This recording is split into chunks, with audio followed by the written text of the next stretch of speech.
that's why it was such a rebirth for me creatively, because I was able to actually express myself with what I am best at, because I do many other things, but the saxophone I've been playing for the longest. But it's kind of hard to make a living to release saxophone music, but now I can, which is it's mind blowing. I can actually record by myself, do the music that I want to do anyway, and actually make a living from it.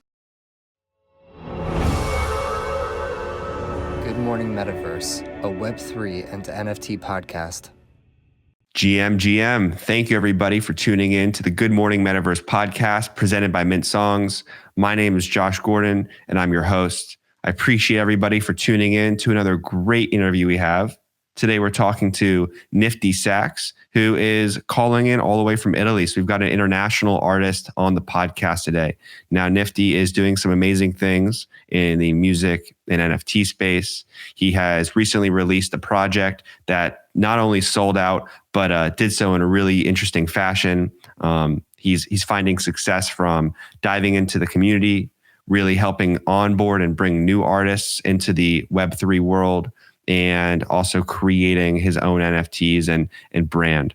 So I think artists and creators of all sorts can find a lot of value from the conversation we have, from like the tactical aspects of how he executed it to some insights and lessons learned along the way.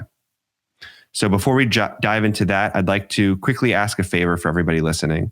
If you found value so far from our podcast, it would mean a lot to me and the Mint Songs team if you could give us a follow on whatever streaming platform you're listening on, and also a review on Apple Podcasts. The reviews really help get our podcast recommended to more people and ultimately allow us to educate and bring in more people to the NFT and Web3 world.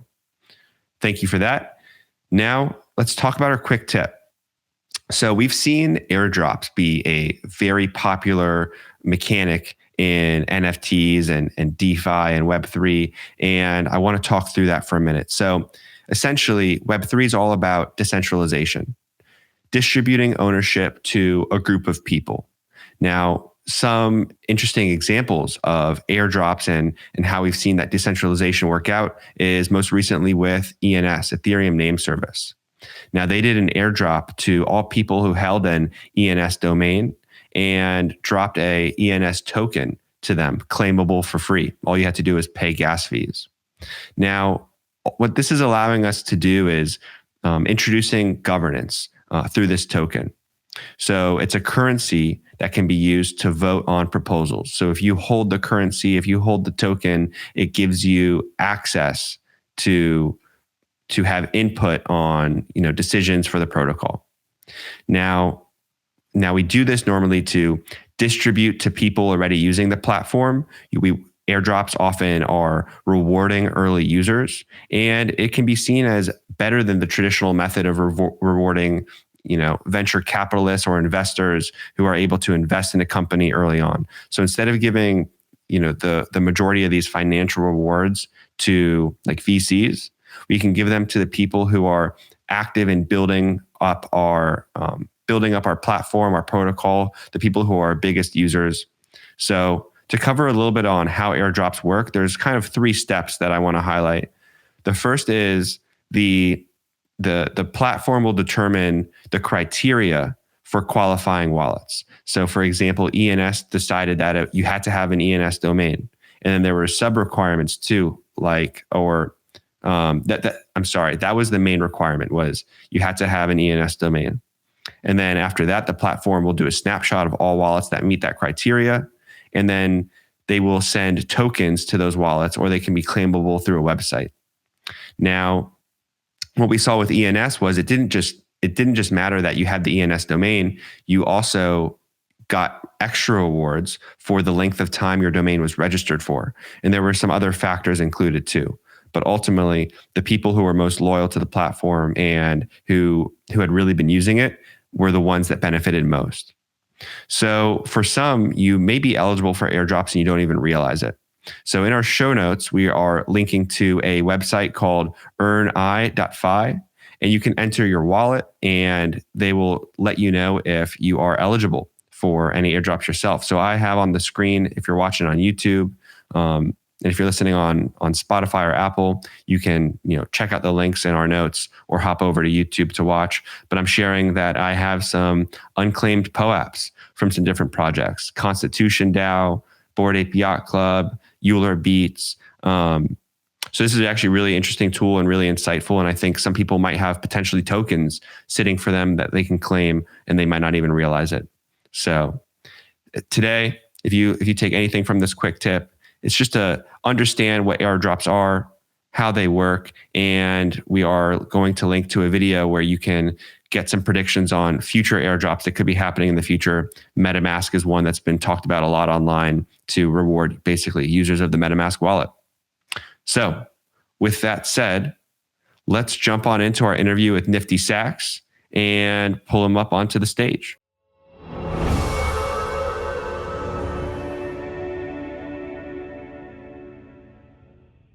Good morning, Metaverse.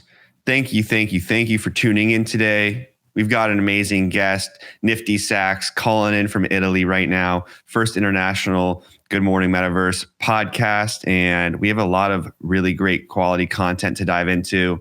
Nifty, I've seen you do some amazing things on Twitter, and how you're building your community and dropping your music NFTs. So excited to dive into, how you found success and pass on some insights to other artists who are looking to get into the Web3 space. But how you doing, man? I know it's late for you over in Europe. How's it going today? Oh, I'm doing great. Thank you. Thank you so much for having me. Yeah, looking forward to the conversation. For sure. How I feel like the Web3 world is really something that makes this interesting versus maybe more, I don't know, traditional media or even social media. Is like, this is 24/7, 365. We have people participating from all around, and I think for the first time, a lot of fans and artists are interacting with people from all around the world. As we dive into your journey, I'm just kind of curious up front. Do you find that your interactions with people, like other musicians and other fans, has become a little bit more diverse and global? Or are you still kind of tapping into, the traditional maybe demographics that you normally have? Oh no, yeah, it's very different and global for sure. Something I am I'm enjoying very much is hearing different accents. Now I'm learning where these accents come from, so that's really something nice. And yeah, my usual audience before NFTs was actually much older, mostly because I play jazz, and most of the time at live shows we had kind of an older audience. Sometimes I directed some musicals in theater. That's also kind of an older people kind of show. And so yeah, this is actually very refreshing. People from all over the world, younger, older, there's everybody in here. It's awesome. Yeah, for sure. Well, I think this is awesome. I don't know. I've only got the chance to catch up with people based in the US. So this is really the first time that I've gotten to really dive into NFTs with someone from abroad, from another country. So I think that adds just another element of, uniqueness to it. But to start us off, I'd love it if you could walk us through your journey of how you got into crypto and NFTs, and really got to the position you're in today. Oh yeah. Let's see if I can remember it all. So basically, crypto. I've been following crypto really from afar for a few years, but I never bought anything. I never had any Bitcoin or Ethereum or anything like that until I think I heard about NFTs through Tim Ferriss, which I was following on Twitter. I listened to his podcast. And I don't remember what it was, but I remember seeing some CryptoPunk sales back in maybe December of last year, and it was already some considerable amount of money, but it was nothing like today. I could have totally bought a CryptoPunk back then. Well, not really, but if I wanted to, I could have. And so I saw that, and I don't know. I was really fascinated by the fact that there were these JPEGs selling for such a large amount of money. And what drew me to it was that a lot of people were complaining about it. And that kind of, I don't know, I was curious about why the hell are these people complaining about something that seems nice. I mean, somebody is selling something and everybody's happy. People that want to buy it are happy. People that want to sell it are happy. So I don't know. I just wanted to see what the hell it was all about. So I learned a little bit about NFTs, and I quickly realized that there was pretty much nobody doing music NFTs except the Euler Beats, which probably were already out. I don't remember when that project came out, but that's really the OG generative music. The thing is I that think nobody that was was making. February. I think that was about February. February or Oh, maybe late January. of this year. I'm pretty sure it's February of 2021. Oh wow! Oh, so yeah, that must have been really around that time. It was the only project that I could see that was making music, and so yeah, also that was generative music. So I thought, well, nobody's making like human music or organic music. I don't know how you call it. And so I decided to create my own generative music, which I actually called human generative music, and I had the whole process of. Getting really high and starting to improvise on the saxophone, which is my main instrument, which I studied for over 20 years. And since I studied academically, I have a lot of info in my head, and I thought the best way to access it is just to get some light psychedelics and let go. So access the algorithm that way and really just record the stream of consciousness. And so I recorded 100 saxophone solos. It was like, I don't know, like 5 hours of music, something pretty crazy. And I released one of those every day for 100 days, but nobody knew me back then. So I only sold a few of those in the beginning. And I also involved 100 different artists to do 100 different cover arts. It was like such a big project also. Yeah, then through these months, I learned a lot. And so I realized that that project was not very interesting to collectors. First of all, because it was not on my own smart contract. It was an OpenSea shared contract. And also I wanted to have a more affordable price, because I was selling these pieces for quite a high price, because actually I started from 0.01 and I was increasing the price by 0.01 with every release. So the last one was 1 Ether. So that was quite a bit. So I wanted to have a more accessible project. So I created what I call the Nifty Sax Spheres, which implemented many things about NFTs, like a rarity structure. I had my own custom contract with ERC-721 tokens, and I had a blind minting, so people didn't know what rarity they were getting, and I had also a pre-sale and mint pass dynamics, all the kind of good stuff about NFTs. And so yeah, when that project sold out in about 10 hours, that was pretty cool, and really consolidated me in the community, because before I was just a rambling saxophone player that made maybe 1 or 1.2 ETH in sales, and now all of a sudden I had like 25, 26 ETH in sales. So that's quite considerable. And yeah, that's kind of Wow. sorry, that was kind of rambling. No, that was a great like walkthrough there. So you said it really started with you seeing the generative music, the Euler Beats, and for those who aren't as familiar with Euler Beats, basically it's a project where the actual beats got made generally by an algorithm, and they were the first. I believe they were the first on-chain music project.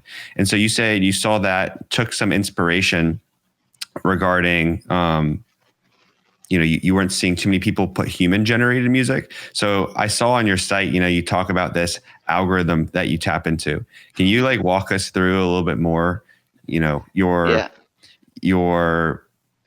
kind of philosophy behind the human algorithm that it seems like you think is very important for music?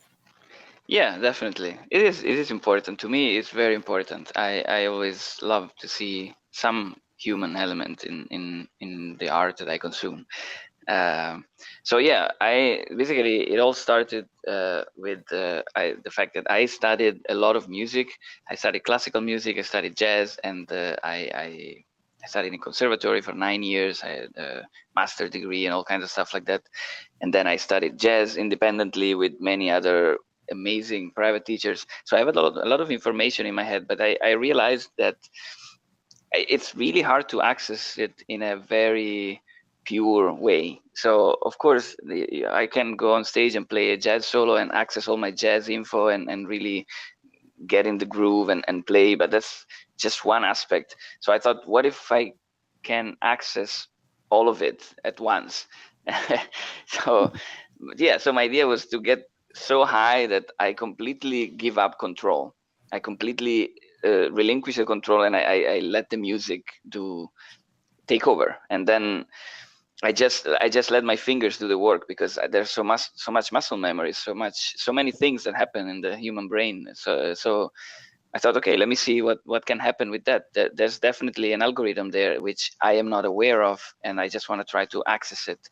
So yeah, that was the process. I was getting really high and recording.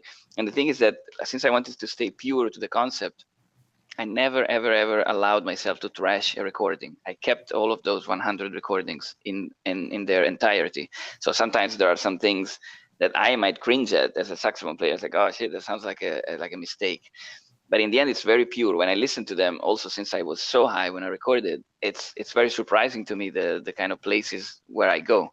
Like I really let myself go into places where I wouldn't go if I was perfectly conscious. So yeah, that was the whole concept behind that. And I thought it was an interesting thing. It's basically just stream of consciousness. It's not a new concept, but I thought to kind of put it in this concept, like generative music that comes from an algorithm on a computer. This is, again, it's just an algorithm in my brain, and that's all. Yeah, I think that's really awesome. That you held yourself to some of those rules around, no editing. I'm curious, how long are these individual recordings? Do you go for 5 minutes, or can they be, 30 plus? Yeah, usually they go between. So I usually exit. I let the music arrive to the end. Like I feel like it has a beginning and an end. So they go between like 45 seconds to maybe the longest one is something like 7.5 minutes, something like that. And I tried to play until I felt, okay, this is now the stream of consciousness has reached a completion of this particular piece. Yeah, and so yeah, they're very feel wild. That musical arc. You kind of go from start to end, and then when it ends on its own, whenever the algorithm feels like it's done, you let that happen. What do you think about generative art from both the music and the more visual side? Things like art blocks. There's even some music projects on platforms like art blocks that are generative in nature. Like, how do you look at those, and then you look at the work you do and kind of differentiate between them? Do you see a value difference, or are they just kind of different genres within the world of NFTs? No, yeah, generative art and generative music, I probably would say that I don't fully understand it, so I cannot really comment on it. But it's interesting and fascinating. Personally, I probably wouldn't necessarily listen to those kind of pieces. Most of the time, they are maybe not very enjoyable. That it's kind of more something to look at, something nice. It's a piece of art, so you listen to it, you sit down for a moment and kind of figure out, okay, what's happening here. But you probably don't put it in the background while you're cooking or something like that. So yeah, it's I'm curious to see where this is going to go. If it's just something of this year and that people are fascinated with generative things, or it's something that is here to stay. This, I don't know. I mean, human music and art has been here for many many years. Generative art, I personally don't even know when it started, but it's relatively new, so it remains to be seen what happens to it in the future. But personally, the things that I consume, I always like some sort of human element behind it. I really like to connect with the person that created it. Even if they created an algorithm, but at least something like to figure out who is this person behind it all. Yeah, no, I think that is one of the biggest things, especially driving the NFT boom right now, is this desire from people to connect with the artists and creators that they spend so much time interacting with. And it's been interesting to see how we can get closer to the creator through, sometimes it's simple things like messaging on Discord, and then, there's more interesting kind of community engagement tactics along the way that I think some creators and musicians are instilling into their projects. But that's personally exciting me a lot. Yeah, me too. I love it. It's one-on-one. It's everything is much more close and personal. I love it. So you're a solo instrumentalist, and amongst other things, right? Like composer, your Twitter bio lists composer, saxophonist, music director. But as like a solo instrumentalist, what I'm trying to get some insight and learning on is how, like before NFTs, how much interaction did you have with like the people that you were creating music for? Was it just when you were playing shows, or were you able to connect with fans, in an online setting from around the world too? No, it was very, very little of that. Mostly was live. I mean, I did a crowdfunding campaign for my first album that I had a little bit of interaction then, and then sometimes maybe some people would maybe, I don't know, leave a comment on my YouTube videos, or maybe send me an email on my website asking something, but that's very rare. Like it's really like once a month or something like that. Most of the time, yeah, the interaction was live at shows, which is something completely different. I mean, these people were there not to buy a product, but they were buying an experience. Like they bought a ticket to be there and enjoy the music, and they don't necessarily need that experience to include the interaction with you. Some people might actually want to come up at the end of the show and ask a few questions, but most don't. It's not a requirement. So yeah, mostly was live, and when that went away, actually it was quite refreshing to connect with so many people around the world through NFTs, because I was going pretty crazy without live shows. Yeah. So now can you like talk me through a little bit more with the NFTs, how you found yourself being able to interact with like fans and community? I mean, you're very active online, and I mean, it looks like you've been able to build up, a lot of people who love what you do.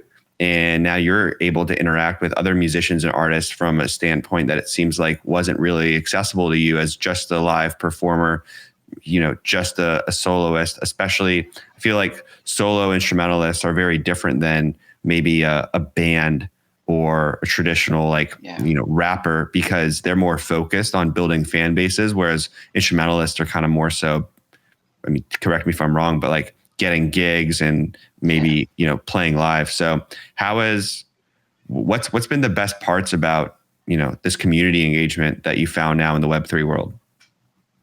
Well, the best part is the fact itself that I am connecting with so many people. This is really, it's something new. As you said, usually I used to just play shows, and I had my own bands, and we had some, I don't know. I mean, there were some people following what I was doing also before, but it was very different. I feel like these people know me more. The people that I engage with on Twitter, they really know me more. So we're like friends. It's not like, oh, they're my fans and I am always trying to put out work for them. Like it's just we're friends and we're all creating together, and I don't know, there's no divide. It's not like I am here on stage and you're down there. We're all on the same stage, and that is really somehow, I don't know, it's better for me. I like it more. It's really refreshing. Yeah. No, I love that you're pointing out the fact that you feel like you're building friendships, that it's refreshing. I think that especially as we're in this stage where we are educating people about NFTs and Web3 and like the potential, so much focus, especially from mainstream media, is on like the finance side of things, and it is important, and we're going to talk about it soon. But I think a lot of things lead with money and profit and like how much you're able to sell. But there's a lot of other factors here that are intriguing and meaningful, especially as we move more towards a digital world, and COVID being one of those things that impacts us. But just generally as an artist, like you should be able to be friends with the people that also rock with you and like what you produce, right? But it's been harder because as an artist, I would say, you're really more forced into a position to sell like merch, product, like, experiences, because you got to make a living yourself too. But when you alleviate some of that pressure through new like financial opportunities, you can focus maybe more on the community and friendship side. Yeah. Now, something I want to mention also is that the music that I am doing now, I probably wouldn't have really be able to do in the traditional world, because it's really just saxophone. There's nothing else. It's quite niche. So it would be pretty hard to go to a label and say, I have 3 hours of this just saxophone recordings. Can we do like, I don't know, 6 albums and then release them all? It's crazy. It would never work. So this is also something to note, that for me, that's why it was such a rebirth for me creatively, because I was able to actually express myself with what I am best at, because I do many other things, but the saxophone I've been playing for the longest. But it's kind of hard to make a living to release saxophone music, but now I can, which is very, it's mind blowing. I can actually record by myself, do the music that I want to do anyway, and actually make a living from it. So that's really, that's mind blowing. Yeah, I wish the camera could pick this up right here. I got chills actually as you said that. Like, that's inspiring to me. Musicians are able to, like, and you're an example of this, are able to create music they've never been able to create like for other people before. I mean, you've obviously been doing freestyle saxophone sessions for years, years and years, and you probably do it for fun and for practice and whatnot. But in terms of putting it out as content and art to maybe purchase and engage with from a fan side, I mean, having a new opportunity to do that and kind of change what you make, that's got to lead to a renaissance of creation for artists around the world as more people tap into this. So I feel like your story and experience there won't be, you won't be alone in that. I think it sounds like a lot of people might follow suit. Oh yeah, I hope so.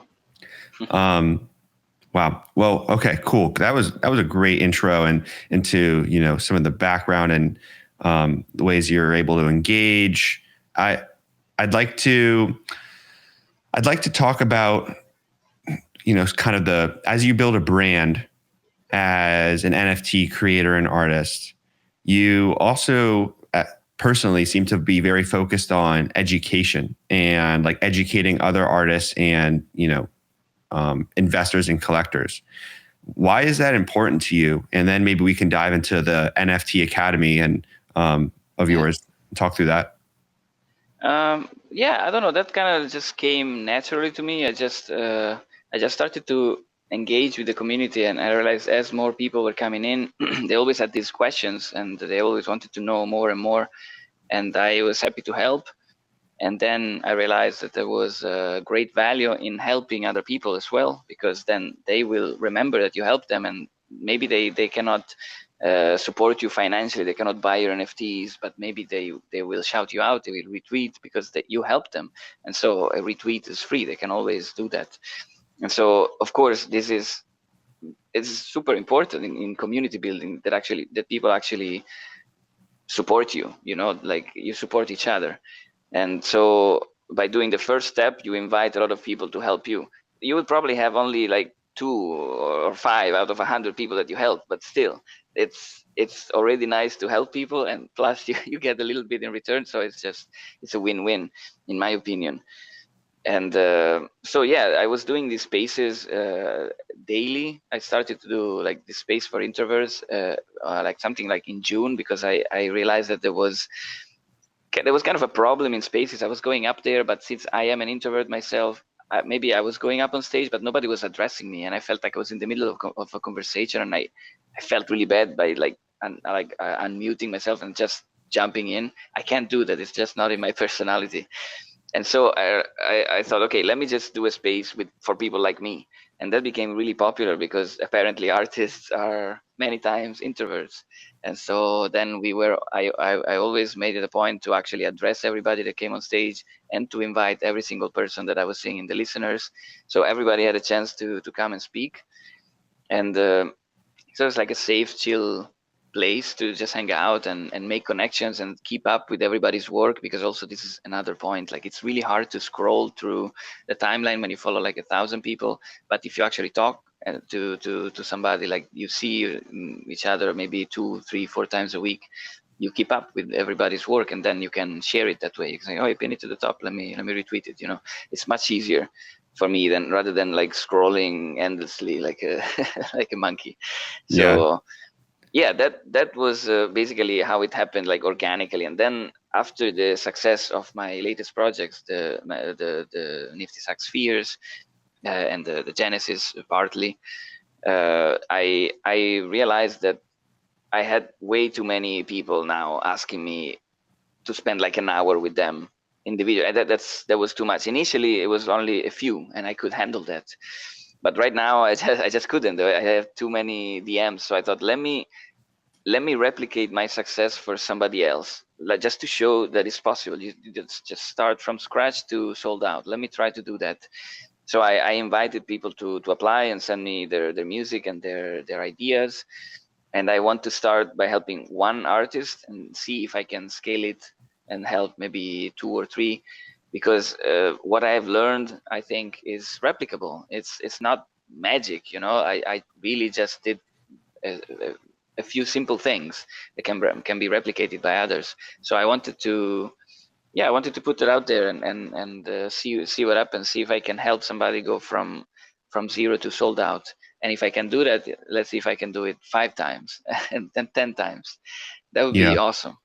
It seems like you, I mean, that is super awesome. And I think that giving back and adding value to the community from, your time and energy and expertise is such a great way for you to continue to grow. And I think that will help you long term in more ways than you can probably identify right now financially, So like big kudos to you, and definitely something a lot of artists should be thinking about is, it's not just how can I help myself, how can I help others? And through that process, we can all win. But, I had this tweet of yours pulled up on the screen, and it got a lot of attraction here, a lot of likes, a lot of retweets, and comments. What did you see people like, what were you finding people needed help with most? And, did you see any trends or themes in some of as like that kind of tweet took off? Yeah, I definitely saw a few things. First of all, I see there's always a small percentage of people that are very lazy. Like they just copy and paste their work. They don't even say what it is. That's very difficult to engage with as somebody that put out a tweet like that. So even if you're trying to sell that stuff, if you post it under a collector's thread or something like that, that's, I don't know. I don't think that's gonna work personally. For me, I don't engage with those posts so much. And there's always some of those. Also some DMs. People just send you their work like, hey, can you help me? It's like, I don't know. I don't know you. Like maybe let's connect first or something. So that I saw. There's always a small percentage, but it's not very big. I would say maybe 10, maximum 15% of the people are just copy and paste their work, just a link without even explaining what it is. So forgetting about those, then I see that the biggest problem for musicians right now, what I saw from the people that contacted me, is that they maybe didn't do the research about how NFTs work and how other collectibles work. I mean, forget about music NFTs. How do PFP projects work? This kind of stuff. I see that maybe they didn't have a deep dive into the dynamics of what makes these projects work. Why are they so popular? So they think they can just come in, post their music on a platform, and it's gonna sell somehow for $1,000. So unfortunately, that's not really how it works. So that's the first thing that I see missing from, let's say, from another, maybe 20-30% of the people. So these maybe are people that just heard about NFTs very recently, and they will probably get informed very soon through also all these spaces that there are out there. I do some spaces. Fifi Wrong does amazing spaces. Many other people in this community do incredible spaces where you can learn, Twitter spaces. So let's say that those 20-30% will learn that, and then then there's other people that maybe already know a little bit about NFTs and crypto, but maybe they still don't understand how a collector's thinks, because maybe they didn't collect themselves from other artists, and so they lack that part of the research. Because I think this is crucial, really, start to collect something to really have like some real world experience. It doesn't, I think it doesn't work to just think about collecting something. Yeah, I could get this. Try to put your money there, and you'll see that you'll think very differently about that investment. So you will realize what you want to see from that thing that you bought. And so you will want to offer that to your collectors, because that's super important. Even if the music is great or whatever you're doing is great, if you don't have the right dynamics built into it, I think there's less chance of success. You really want to create something that is appealing to a collector. And because really, in my experience, most people don't buy it just because it's nice. They don't buy it just to have it on their wall. They buy it also because it's an investment, also because it's part of something bigger. That there must be something attached to it. And this is what I see that it's lacking, and this is basically what I was willing to provide to these people. I wanted to find somebody that had really good music, and that just was missing these parts, all these things that I learned in these months, and I wanted to help them start a project like that, because it doesn't take that long. I would say that in 2 months you could do it if you really dive deep with somebody that that can that helps you. Otherwise, it might take you longer, of course. Yeah, really interesting recommendation to buy, tell an artist to buy an NFT, maybe specifically a music NFT, and through that process, you'll learn what you wish you were getting. And I think that's really good advice right there. And it kind of makes you see, I wish this artist was providing this functionality, this utility. Wish they were marketing it this way, because now as a collector, you're also an owner and can benefit from the artist putting in more, maybe it's more effort, or more like future thought and planning into the roadmap. So definitely a great tangible piece of advice right there. So, maybe we can jump from there and talk about some of the projects you've dropped. Now, I believe you have 2 projects, right? Your Genesis and then your latest, Spheres. And would you be cool like starting with Genesis and then moving to the latest project?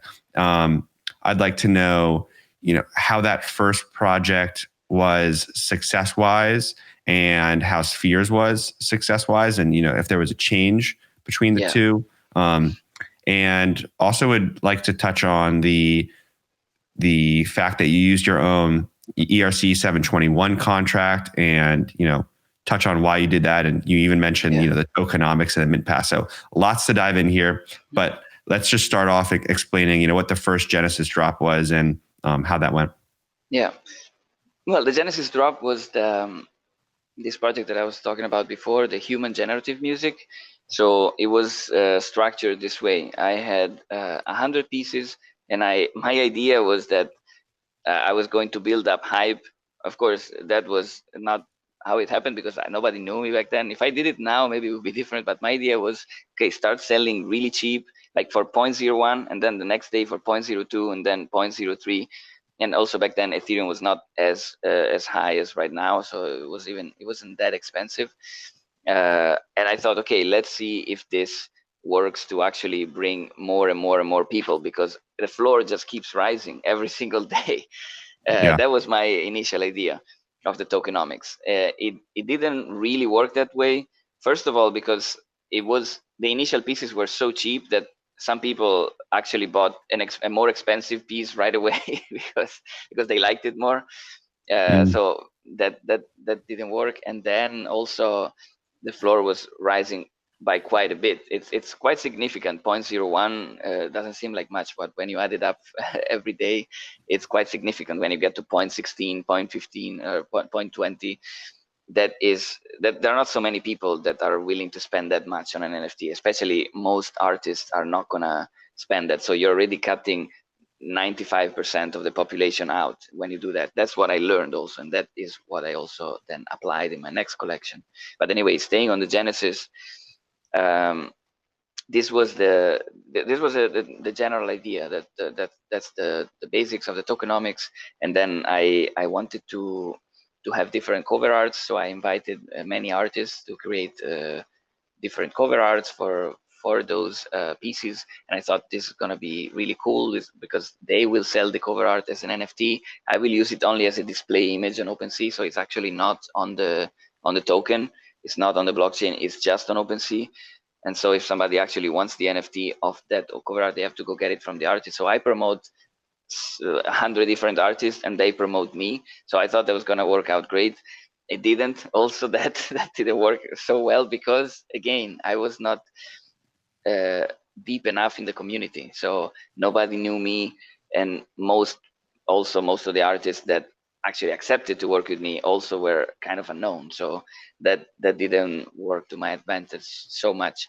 It was still amazing, because I made so many cool connections, so I would totally 100% still do it, and I'm still friends with the people that I met that way.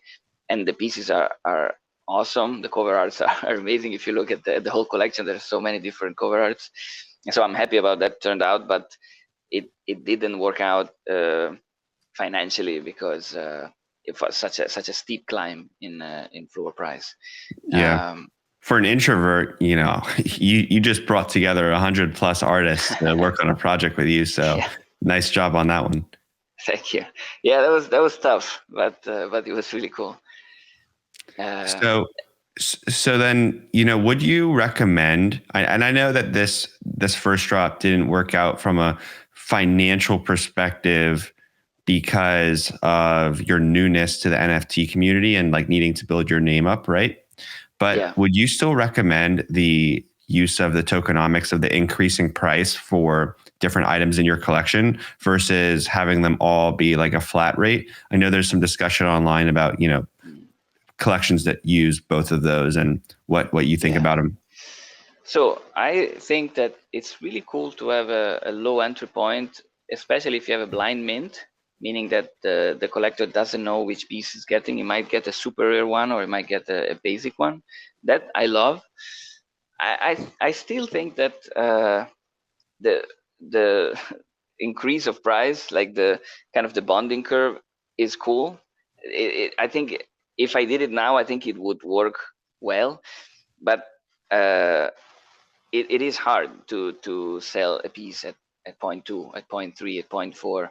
So I think it works if you're well known, and then you can really actually build up hype, because as soon as you drop that piece, people want to get in on it, because tomorrow's piece is going to be more expensive. So I mean, the Genesis now has picked up again thanks to my other project, and so I hope that project still will get to its completion, to the sold out, but it's gonna take a little while because the pieces are so expensive right now. I mean, at the floor now, I think it's 0.16. It's quite a lot for most people. So I still like that, but it is very tough. So I wouldn't recommend it to somebody just starting out. Maybe if somebody is already super famous, then totally. I think that would be super cool. Yeah. Awesome. More good advice here for like new artists thinking through, how they might want to do their drops. So you've lived it, and I think that makes it even more impactful. So how do you move from this Genesis drop to your latest project, Spheres? And can you talk through, how these projects are different and what you really implemented this time around to find much more success? Yeah. So here, basically, when the Genesis wasn't selling so well, I realized there were two main problems. One, the music was too damn weird. Like, it was just really, really extreme avant-garde stuff. Like, it's not for the faint of heart, So it's like really artsy pieces. So I thought, okay, I have to do something a little bit more listenable. So let me first work on that. Two, biggest problem, the pieces were already at a pretty high floor price. They were like, when I started the Spheres, I think Genesis was already a 0.12. That was already way too high for most of my artist friends, actually all of them. And so that was the second problem. And third, I definitely didn't like to mint my pieces on the shared contract of OpenSea. I really, really I learned in depth, not really in depth, but I did my research about smart contracts, and I realized that the ERC 721 token is way better, because also the fact that is when you mint it, it's actually on the blockchain. When you mint on OpenSea, they call it a lazy mint because it's actually not minted until it's sold. I didn't like that, and also I didn't like that they cannot really be tracked easily, because the way that I think of it is like you write a book and you just throw it in a room with 1,000 other books. And if you have an ERC 721, you write a book and then you actually put it in the index, and it's actually right there in the library, and you can find it right away in 1,000 years from now, and that's cool. With the 1155 contract on OpenSea, I don't think that's even possible. It's like all 1,000 books thrown in the same room. Yeah, it's like a big pile, and that I didn't like. So I wanted to have my own custom contract. So these were the three main things. So the music itself, the tokenomics. So I wanted to have a more affordable price point. And third, I wanted it to make sense from a blockchain perspective. So I wanted to implement all of the cool things that the blockchain offers, and none of the limitations that the platforms offer, like OpenSea. So that's how it was born. And it was really successful, first because I already built a little bit of a community around my work, and myself also. I had a lot of friends in the community, so that actually helped to do the first sales. I sold quite a few through pre-sale and mint passes that were able to mint before the drop date.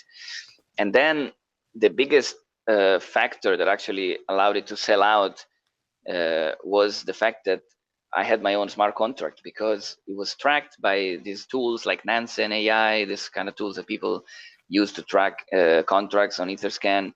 So as soon as the contract picked up enough steam, MEV collector and a few other big collectors jumped in, and then the whole supply was gone in like less than 5 minutes, like really like 2 minutes. There, I sold like 100 pieces, 115, 120 through the community, and then in 2 minutes after, everything was gone. Like I was refreshing Etherscan, it's like, wait a second, what happened?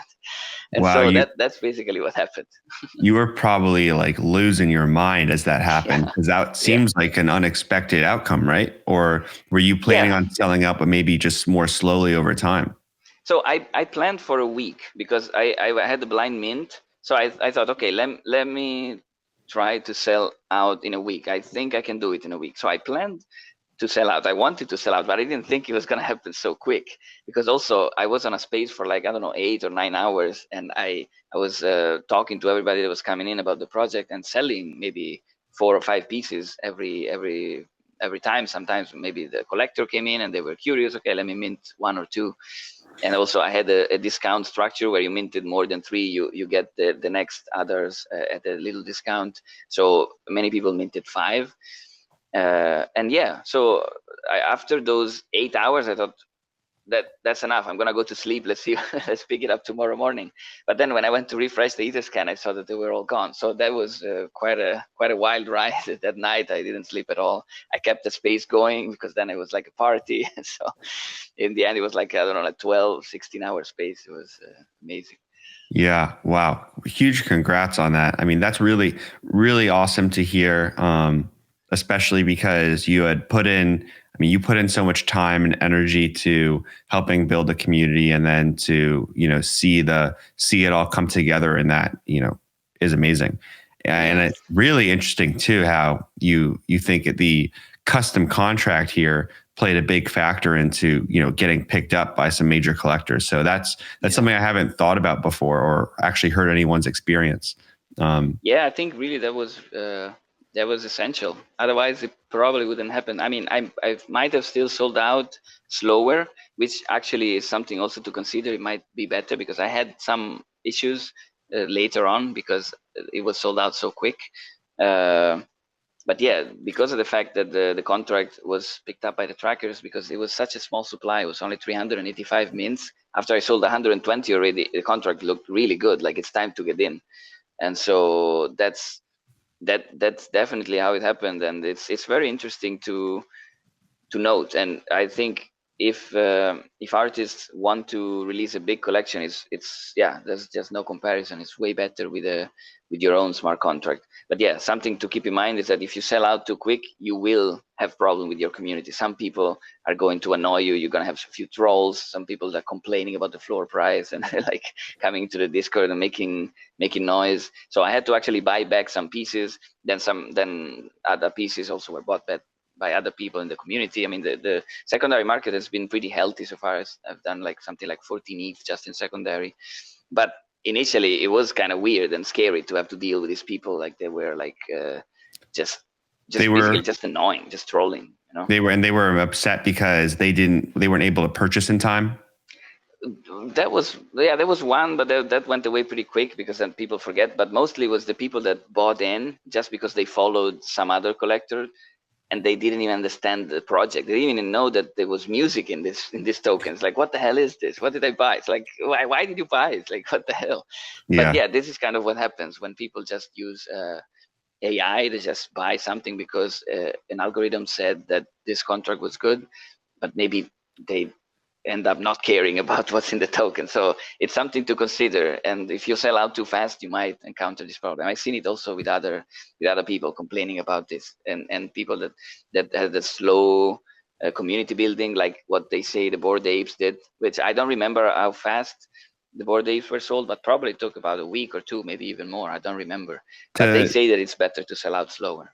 Yeah, I do think it took multiple. I don't know if it took more than a week, but it was definitely I think it was a couple days, maybe. But do not quote me on that. But yeah, over time, I would say that the ape community definitely is built slowly, and that kind of example in the NFT community is totally one to build on. And it's interesting because it doesn't seem like the founders and the people running the roadmap for Bored Apes, they don't have a short-term time frame. This seems to be a very long-term time frame, community building, utility building project. And I think that's one of the main reasons that they're doing so well. And I'd be interested, how are you thinking about the future of your collection and your token holders? And are there any, insights that we can pass on, to other artists thinking about, like, it's not just about releasing an NFT and then,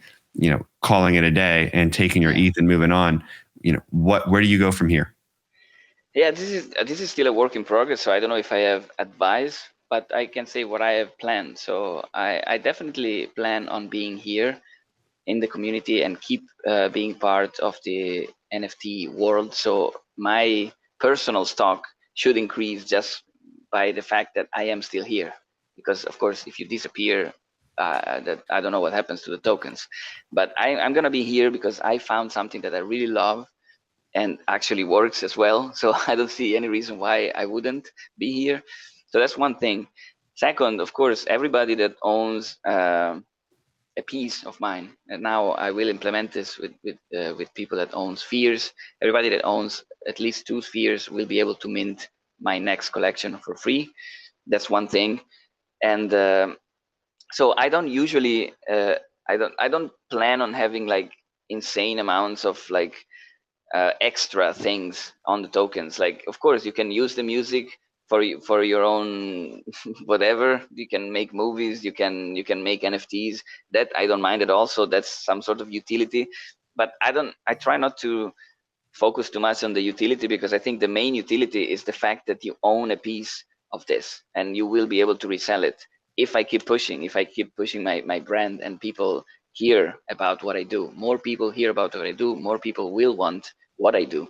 And if you have it, then you can sell it to them. So I don't own spheres anymore. I mean, I have a few because I minted some for myself and I bought some back. But most of the spheres are owned by the community. So as that project cements itself as one of the first, single instrument music NFTs on ERC 721s with blind minting and everything, as the project becomes more popular, then these pieces become more popular. So that's the only way that I see utility for now. I might implement more things in the future, but I personally don't think that that's where the value of NFTs is, because also when I buy an NFT, I don't really care about real world utility so much. I don't have the time, to be honest, to care about, like, if I have 100 NFTs, I don't want to think about what comes with this NFT. I just want to have it there and maybe resell it at some point. That's all. Yeah, no, really fair point. Something I've been thinking about too is once you have all these NFTs, and as also like some projects come out with tokens, like all of a sudden we could live in a world where you have 100 or more different tokens related to projects that are all fluctuating significantly in price. That's just too much for most people to handle. And so how we kind of live in that world is interesting. So it's cool to see you're really thinking about more so your brand and stock as an artist. And that's the utility outside of just someone appreciating the art and maybe they want to use it. So, transitioning now maybe into, but before we transition into the last section of the podcast where we have some questions and more rapid fire questions and answers, one more thought I want to pick your brain on is, as a solo instrumental artist, you're kind of selling these jazz saxophone NFTs. And do you think there is going to be a market for artists to sell more like stems of songs that producers can use and other artists can use to integrate into their own music? Like, do you ever foresee your saxophone solos being used in other people's songs? 100%. Yeah.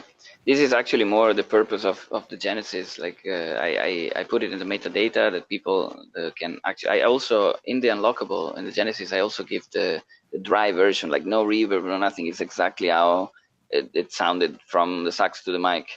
And definitely producers can use that.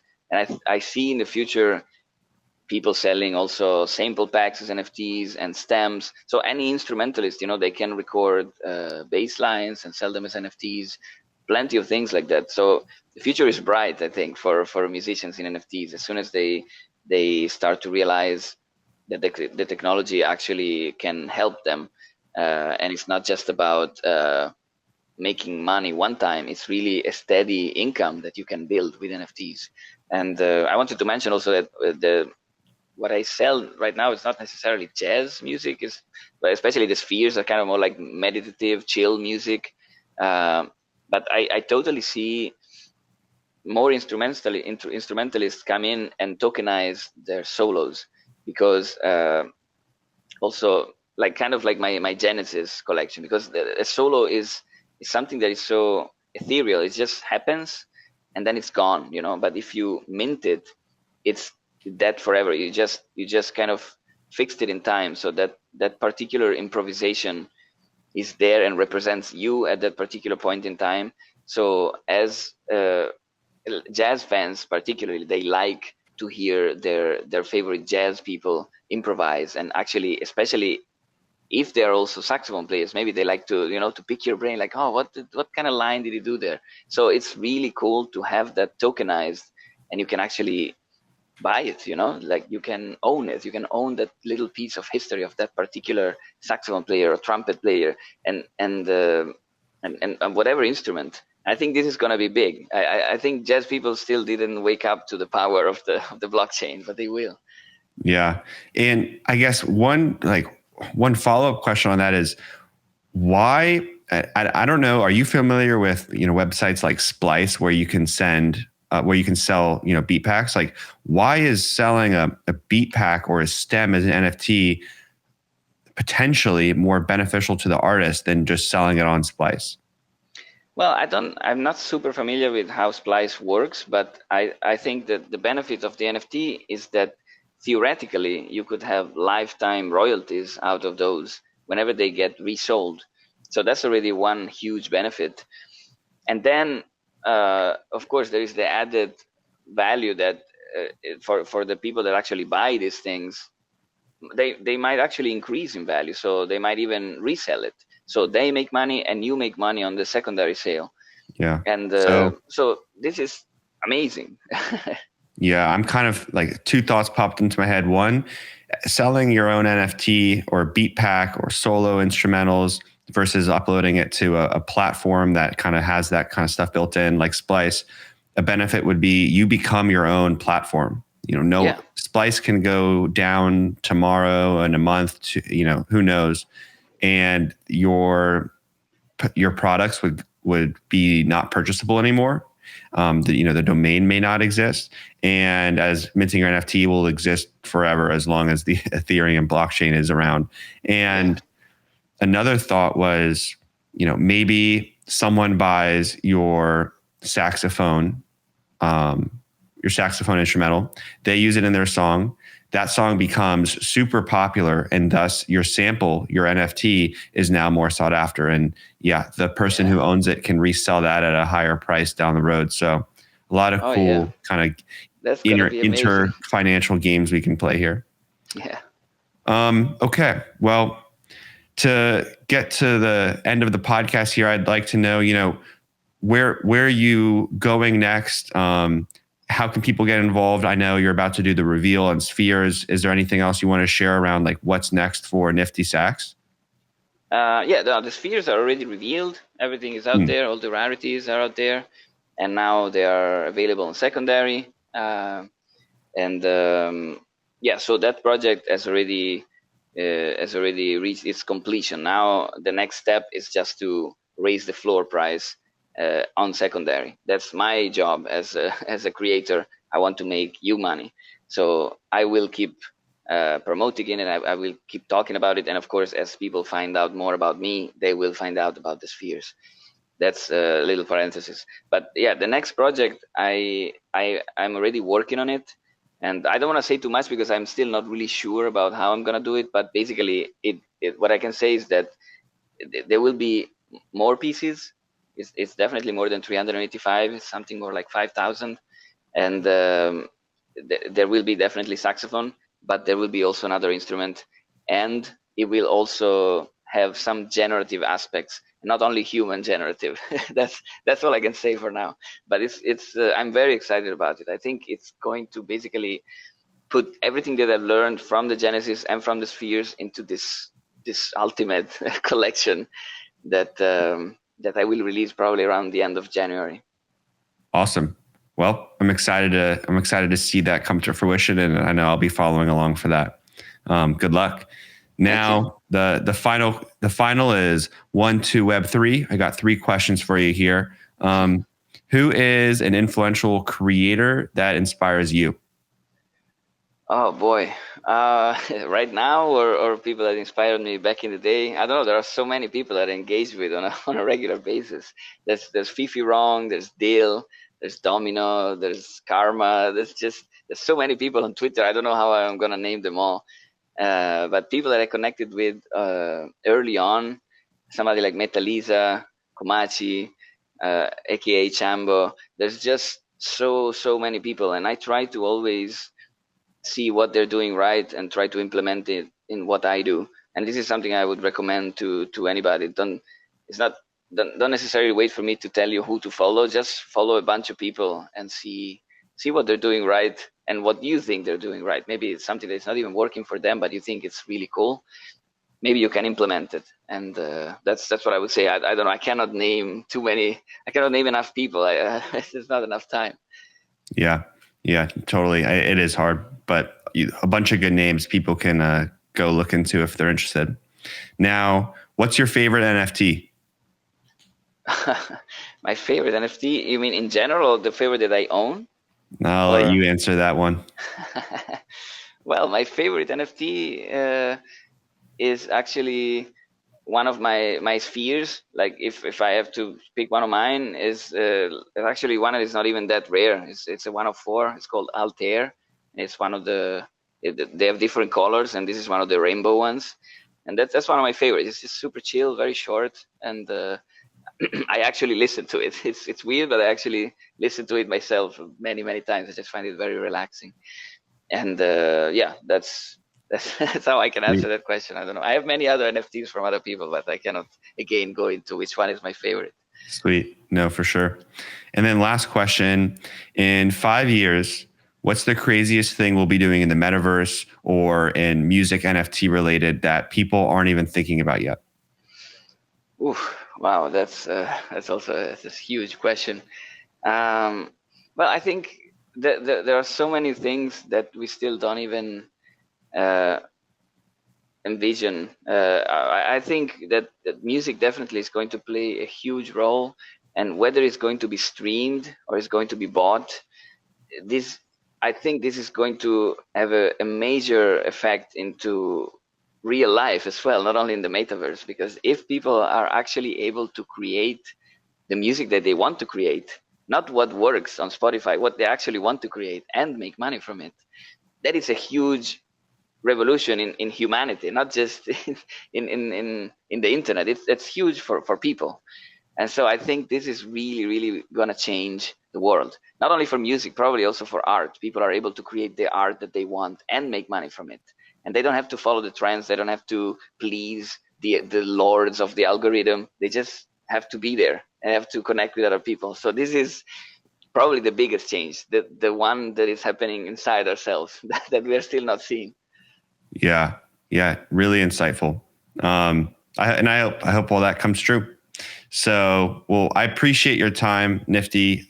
Has been an amazing interview, I think, for everybody listening to the GM Metaverse podcast, and from a like tactical things artists can do standpoint, and also, your perspective on, how and why we should be engaging with our community, and the tips you've kind of taken from your story on what's made you successful. So I appreciate your time, and awesome. And it's awesome to see someone like you, having success in this space. And I'm sure it's going to keep continuing as you build your brand and whatnot. So everyone can listen to this on all streaming platforms, and we'll catch up with you soon. Maybe we'll have to do a round 2 of this in 2022 once the next project's out.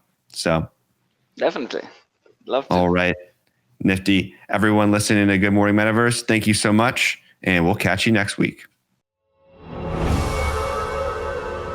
Good Morning Metaverse, a Web3 and NFT podcast.